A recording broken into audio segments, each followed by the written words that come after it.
Hey there, folks. Welcome to another episode of the People's Lima. I am your host, Eric Lima. This is episode 216. Well, got done watching the Patriots-Ravens game, and what a game that was. Now, for those who are Patriots haters, whom I tweeted, and you know who you are. I'm not going to get into it. They're saying Manning's better than Brady. Brady has always been a clutch player. He's just set the record for most touchdown passes in the playoffs. So, I rest my case there. So, and he surpassed Joe Montana. Joe Montana. Now, before y'all, all the Patriots haters get off on me about, Spygate, the rings are tainted, and all that.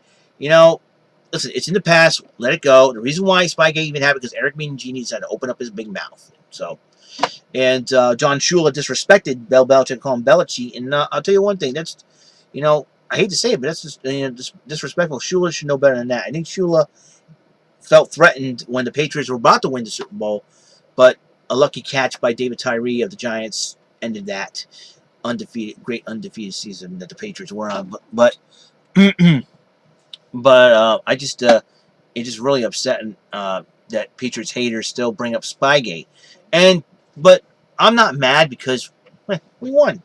Basically, we won. Simple as that, haters. How do you like us now? I feel like Bob Hardcore Holly. How do you like me now? Let me get my shoes on. Been a long day. Let me tell you something. It's been a long, cold, crazy day. Concerned about Monday's weather, obviously. We don't know what's going on there. And, we can take out these socks. This is not hard. This is not easy. My feet stink. Woo-wee. Yeah, a lot of Patriots haters talk about all the Spygate. They'll come up with every excuse why Patriots have been successful because of Spygate. And it's like that's the only defense, only thing they have to go on is about that. You know what? This probably is, like they complain about us Patriots homers. Hey, listen, we're loyal to our New England sports teams. You're not gonna get us to turn our backs on our New England sports team. So this is what we brought up. This is what we grew. This is where in the region we grew up. You don't like it? Tough. And just. It's just plain and simple, it's the old saying, love it or leave it. There's no way about it. So, yes, yeah. Well, I will acknowledge Spygate did happen, and just the fact is that Eric Mangini decided to open up his big mouth because he was angry that the Patriots let him go and decided to get back at Bill Belichick. Let me get back at Bill Belichick. I think that's what it is. It's just a petty thing. In my opinion, that's why they don't strip the Patriots of the Super Bowl rings. They think it's a petty thing by Eric Mangini, or as I like to call him, Eric Man Weenie. That's pretty funny, isn't it? Eric Man Weenie. So, yeah, the Patriots did beat the Ravens 35-31. I'll tell you what, everybody stepped up. What's the difference between Brady and Manning? This is it. Brady is a team player. That's the thing. Everything's so focused on Peyton Manning trying to break records, trying to be this great legend of a quarterback. He's a great quarterback. I admit he's a great quarterback, but not as great as Tom Brady. And I'll tell you why. Because Brady has stepped up. Brady has stepped up more times than anything else. Yeah, they have not won a Super Bowl since. They have not been back to the Super Bowl since 2007. They have not won a Super Bowl since 2014. There's a 10-year drought there, and that's the longest drought right now. So I would, I'm not worried because our New England sports teams have been winning. Ever since the Patriots did last win the Super Bowl, Red Sox won the World Series three times. All right, Celtics won a championship, and so did the Bruins. I rest my case. So I wasn't worried. Every New England team won something, which is pretty good. And the Patriots got the ball rolling in 2001. Who knew it would take off? They would spark a New England sports revival. Thank you, Robert Kraft. You revived New England sports. Simple as that. Peyton Manning can have all the regular season records he wants. He can have all the awards he wants. But when it comes to matter the most, Brady, he stepped up. But this is an opportunity for him to step up now. This is the opportunity for Manning to try to prove to the critics that he can step up. I respect Peyton Manning. He's a great quarterback. I'm not going to make fun of him or hate on him or the Broncos because the Broncos are a very good team. They are an awesome team. The Broncos are a very good team, and they've not been where they at, and they're an awesome team, but not as awesome as New England. I'm a New England Patriots fan because I live here in Massachusetts all my life. I'm going to be, for almost 38 years, and that's all of my life basically. So that's why I'm not too worried. That's why I'm not going to rage in anger at all the Patriots haters and especially on Twitter and all that good stuff. And I'm not going to get into it, all that. Just to relax for just a minute. Just breathe. Just I'm trying to think logical here. That if Peyton Manning and the Broncos do beat the Colts, this is an opportunity for Peyton Manning to try to redeem himself, and so does the Patriots. So I think the Broncos will play them as tough as the Ravens did the Patriots tonight. So if the Broncos win and advance, I expect more of a dogfight like the Ravens game was. So against the Patriots. So so I'm not, I can give the Broncos props, but I'm not rooting for the Broncos to win. I'm rooting for my Patriots to win. But anyways, I think, and Brady's a team player, and that's what he's a team player first. That's what made him so successful. I think Peyton Manning needs some teammates to help him out. He doesn't have elite wide receivers. Neither does Brady. Brady's got potential or elite tight ends. Manning needs those. I'm sure. And Randy Moss will come out of retirement to help Peyton Manning. You know what? People saying the rumors that Peyton Manning may retire at the end of the season. I don't know. I don't know for sure on that. It'll be very interesting to see what happens. Let's focus on that game against the Colts, and then if they make it, we'll focus on New England. So New England's going to rest up for a bit. I mean, that first round bye and everything else did really help them. Browner was out. Brian Stork was out. So hopefully they'll be okay by the AFC title game. So if not, then Patriots are going to have to do some readjustments and mix and match and just do some things like the Broncos never expected. Tom Brady passes to Julian Edelman, who passes to Amendola. It was great, a forward pass, and Edelman looks like a great quarterback out there. Oh no, Jimmy Garoppolo could come in as a wide receiver. You never know what Belichick's going to pull up. That was just great to see that win. And I know a few penalties, but Patriots have to watch out on the penalties, though. Whether there be BS or not, they have to cut out the penalties, just play the game like they try to, and just at least to go on. The only good thing about Browner being out, we don't have to worry about penalties being called on him. Now Darrelle Revis almost, if the Patriots had lost this game, I would have called Darrelle Revis Darrelle Beavis. Hey, Beavis, Revis, what are you doing? I don't know. I screwed up the team again on penalties. I am the great Cornholio. I get to TV. I need TP for the bong hole. Something like that. That's a pretty good Beavis impression. But Darrelle Revis's penalties are now moot point. Thank you. It was a heck of a game. It was a crazy game overall. Like I said, I give props to the Ravens. Good job. So we're on to the AFC title game. Who we're going to be facing? We don't know. So we'll find out. Denver or Indianapolis. It'll be very interesting to see and watch. And another thing I like to talk about is the back in the day version of the Dartmouth Mall. Was known as the North Dartmouth Mall back in the day. When I was a kid going there, my dream was to work there, and my dream came true, obviously. I started working at Ruby Tuesday back in 1995. Ruby Tuesday was part of the mall.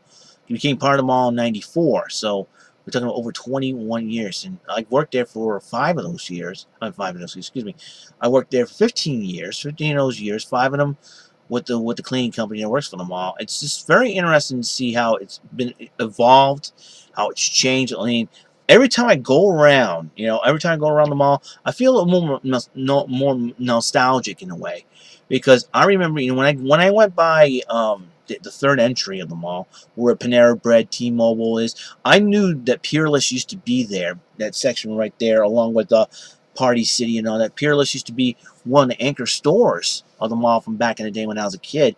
And then you got Sullivan Brothers, where, you go inside.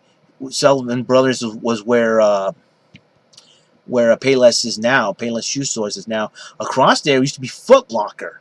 Foot Locker back in the day used to be where, in that vacant area near Sears. Sears was one of the main anchor stores. In fact, my dad works at the auto center. He's been working there for 38 years. God bless him. And I'll tell you what, I love him. I love my dad. He's really cool. But, he's, and he's a permanent fixture at that place for goodness sakes. He'll be a legend when he retires. So trying to hold him in the highest regards of that. And then you move up, where Spencer's is now. Used to be Rayone's. Rayone's, you used to walk in, it smells like pizza, and you get piped in. You get the tobacco, that smell there. I don't know what it is. It's like I thought it was a sweet smell. It's like a cinnamony type smell. Excuse me if I screw up on words. Okay, it's just really ridiculous of me doing this, and you said Russell Stover, and then that Russell Stover transformed into a furniture place. I forget. Was it Pier 1 Imports back in the day? I'm not so sure. I know Pier 1 Imports moved from inside the mall to the outside of the mall, and now it's Yankee Candle. Record Town, which is now FYE, used to be. So Mr. Gator used to be where the shoe department is now. Wow, it's a lot. I know Sunglass Hut was there has been there for a long time. You move up a little bit, you had the Weather Vane. Oh, Stewart's. Where Charlotte Russe is. Stewart's. I remember Stewart's used to be there. Child World was another place that that was there. I used to collect all the He-Man toys from there. You got Cherry Webb and Terrain, or Cherry and Webb. Tom McCann, Kinney Shoes. Walden Books used to be there. Hit or Miss, 16 Plus, Hickory Farms, Friendlies. I'm trying to make. We had Orange Julius was a kiosk. Boy, PJ Kelly's, Discovery Zone, Newport Creamery, CVS was there. The Pet Shop was there. Oh boy, Woolworths and Woolworths Restaurant used to be there. We had Cinema 8 back in the day. Zayre's, we became Ames. It's just amazing how the mall has changed over these years. And I look at back, I was like, I used to close my eyes and go, I wish this mall was back in the 80s, man. It would have been something else. I would have enjoyed it. And it's too bad that nobody at the mall has, vintage pictures of the Dartmouth Mall back in the day. Then what a coup would that be, to have something like that? That placed on Facebook, and go, oh my gosh, remember the store? Dream Machine, Hobby Town. Oh my gosh, there's been a lot of stores I missed there. And across the street used to be Kmart and Almax, for goodness sake. Then Child moved out of the mall to where near Ann and Hope. Oh my gosh, I gotta tell you a funny story. I gotta tell you this funny story. Ann and Hope. What an incident. My mom, my sister, and my brother. I believe my brother's only 2. My sister was there. And our friend Gina, with her kids, we were planning on going Christmas shopping. And so we're going to go to Ann Hope first. Ann Hope, I always like to stop by the video game stores. Just check out the latest video games and whatnot. So I decided, well, my mother told, I think, Gina to keep an eye on me. So I decided to go there. So she followed me. We decided to go to, no, I didn't, I figured we gotta go there first. And when I went there, my mother happened to be there. And she looked around, she went out, and she goes, I'm gonna pass you one. I didn't know. I didn't cry. I got a little bit embarrassed. She just slapped me a couple times on the arm. I'm like, and our friend Gina was laughing, and I'm going, I didn't know. Let's head to the toy section quickly. I was like, I feel like Bulk, let's get out of here. She's getting angry. Oh my god, she's gonna kill me. So I made a beeline to the toy section as fast as I could. And then when we got to the check accounts, you got to go to the car. But I took a little peek. This was like back in 1990, mind you. I took a little peek, and I didn't say anything. I had a feeling I knew what she got. I had a feeling. Those are my instincts or my X-ray vision. I'm not Superman. I don't know. That she was going to get me the Super Mario game, but I didn't think of it. If I would told her, she'd probably say, "No, I didn't get the game for you, Eric. Sorry."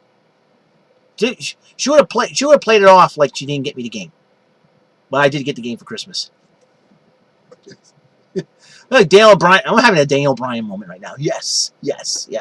So, so that one, Ann and Hope was one of my favorite stores to go to. Child World was where I bought my first Nintendo system in 1988. So, 2015. That means it'll be 33 years I owned a Nintendo system. I still own a Nintendo system.